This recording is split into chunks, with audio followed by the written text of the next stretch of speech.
नमस्कार बंधुरा चिरुभक्त चैनेले सकलके स्वागतम। आज के आमी करब कातला माछेर कालिया बा कातला कालिया। ताइले माछटाके केटे परिष्कार करे निই। माछगुलोके केटे आमी धुए परिष्कार करे निয়েছি। এই যে এই কয়েক পিস মাছ আমি রান্না করব। মাছটার মধ্যে লবণ হলুদ লাগিয়ে নিই। আর এর মধ্যে আছে একটু আদা রসুন আর কাঁচা লঙ্কা বাটা। দিয়ে দেবো একটু সাদা তেল। এই সব কিছু আমি হাতে মেখে আমি 10-15 মিনিটের জন্য রেখে দিচ্ছি কিছুক্ষণের জন্য। এবার চলো আমার কি মশলা লাগে সেটাই তোমাদেরকে দেখাবো।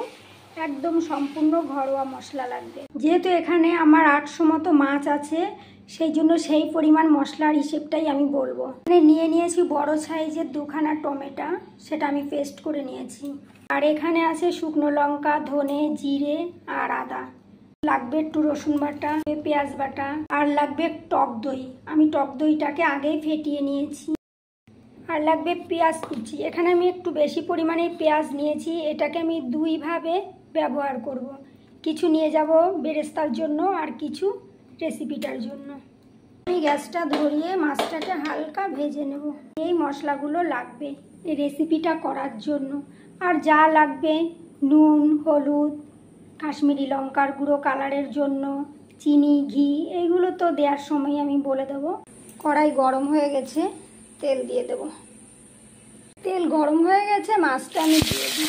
কড়া করে ভাজবো না, একটু উল্টে দিই। দেখো এরকম লাল লাল করে আমি ভাজবো। পরের মাছগুলোকেও আমি সেম পদ্ধতিতে ভেজে নেব। সব মাছগুলোকে আমি এরকমভাবে ভেজে তুলে নিয়েছি। এবার সেই তেলে দিয়ে দেবো একটা মাঝখান থেকে ছিঁড়ে তেজপাতা, দিয়ে দেবো একটা জয়িত্রী, দেবো 2 টুকরো দারচিনি, 3-4টে লবঙ্গ আর এই যে আগে থেকে ফাটিয়ে নিয়েছি 4টে এলাচ। এবার দেবো পেঁয়াজ কুচি। এই যে পেঁয়াজটা এরকম একটু লাল লাল ভাজা হলে এর মধ্যে দিয়ে দেবো রসুন বাটা পেঁয়াজ বাটা লঙ্কা জিরে আদা বাটা ধনে একসঙ্গে বাটাটা দেবো হলুদ গুঁড়ো নুন কাশ্মীরি লঙ্কার গুঁড়ো চিনি দিয়ে দেবো। যে মশলাটার গায়ের থেকে একটু তেলটা ছেড়ে ছেড়ে এসছে এবার দিয়ে দেবো টমেটো পেস্ট।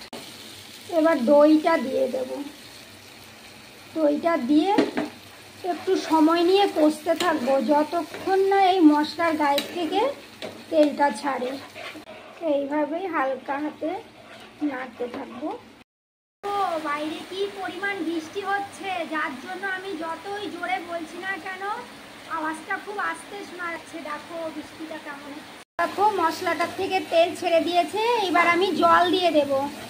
আওয়াজটা ভালো শোনা যাচ্ছে না, প্রচণ্ড বৃষ্টি হচ্ছে। এই যে আমি জল দিয়ে দিলাম, একটু হালকা গরম জল।